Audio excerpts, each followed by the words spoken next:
Cari telespettatori, rieccoci insieme con i nostri ospiti, poi ve li presento. Tema di questa sera, naturalmente anche su vostra istanza, vostra richiesta, quello relativo alle pensioni. Aumenta l'aspettativa di vita e bisogna lavorare più a lungo, però ci sono diversi pro e contro, ci sono anche diverse problematiche sottese. Abbiamo ricevuto peraltro anche delle mail da parte di persone che pensionate non sono, anche se sono arrivate in questi giorni, e sono relativamente giovani, che dicono però attenzione perché si dice dar lavoro ai giovani, ma se gli anziani devono sempre più stare ad occupare i posti di lavoro e nel miglior modo possibile, come sarà possibile un ricambio generazionale, ancor più dove non vengono indetti concorsi, negli ambiti sanitari, socioassistenziali, insomma ci sono tante problematiche. E poi lavorare fino a che età? Perché progressivamente l'aspettativa di vita aumenta sempre di più.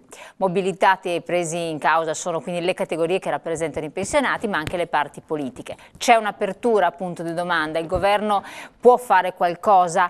Si sta trattando, vediamo come, in che termini, con i nostri interlocutori. A questo punto ve li presento, perché è ben arrivata Elena Di Gregorio, segretaria generale SPCGIL del Veneto, grazie di essere qui con noi. Grazie a Lorenza Cervellin, segretaria regionale UIL Pensionati. Grazie. Onorevole Carlo Fatuzzo, segretario nazionale Partito Pensionati. Grazie. Pensionati all'attacco. Ecco, aggressivi. Rosanna Bettella, responsabile Dipartimento Previdenza SPCGIL del Veneto, che fa i conti praticamente. Grazie. Luigi Bisato, segretario regionale del PD, sindaco di Noventa. Grazie anche a lei. Buonasera.